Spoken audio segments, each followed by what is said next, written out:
Alors l'enjeu aujourd'hui pour l'AFG sur l'ISR, c'est vraiment de convaincre le grand public de souscrire à ces fonds ISR. Aujourd'hui, on constate que les grands investisseurs institutionnels vont vers l'ISR.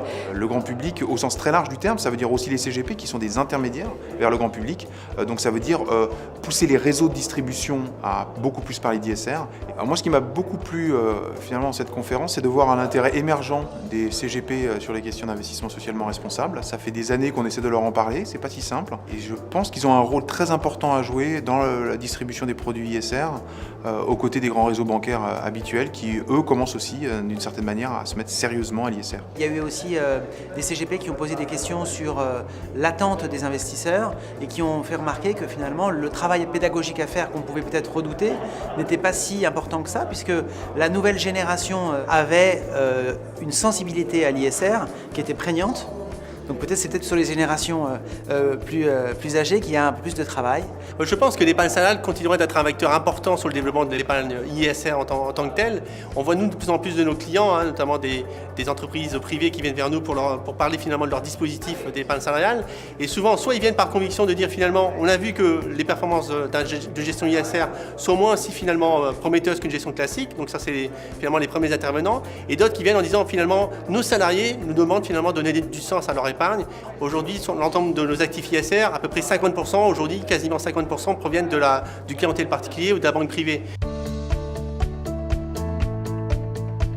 Alors nous, on a pas mal d'enjeux. Il y a la recherche universitaire pour faire avancer les matières, donc nous on la soutient depuis longtemps. La relation avec les pouvoirs publics, il y a une législation qui se met en place, il y a des nouvelles pratiques qui vont se mettre en place, donc c'est important qu'on les accompagne. Les pouvoirs publics ont créé cette année des labels, donc le label ISR en particulier, qui atteste de la qualité du processus d'investissement du fonds.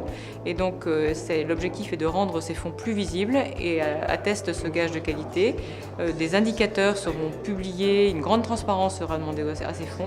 Et je pense qu'il faudra se retrouver l'année prochaine et voir quel a été l'impact de ces labels, que j'espère fort. Chaque intervenant va avoir sa définition vis-à-vis de l'ISR. Le sujet qui anime nos investisseurs, c'est le concret, le tangible. C'est le fait de pouvoir notamment représenter ce que c'est que quand on investit dans un fonds immobilier non coté comme Novaxia Imo Opportunité 5, concrètement, ça veut dire quoi ? Le résultat du responsable. Et ben, ça veut dire des choses aussi bêtes que la mise sous pli des reporting aux investisseurs qui sont faits par des associations qui vont employer des gens qui ont eu des difficultés dans la vie. Ça ne coûte pas plus cher et pour autant on va faire le bien en ayant une rentabilité qui sera préservée. J'ai essayé beaucoup d'insister finalement sur la notion de transparence, c'est-à-dire qu'il faut réellement démontrer les caractéristiques de notre gestion ISR par rapport à une gestion classique et également insister sur le fait que, une nouvelle fois, s'intéresser à la gestion ISR, c'est être au moins aussi exigeant qu'une gestion classique, notamment en termes de performance financière. Je crois qu'une des grandes conclusions de cette conférence, c'est que pour les fonds ISR, il faut être aussi exigeant que pour les fonds classiques en termes de performance.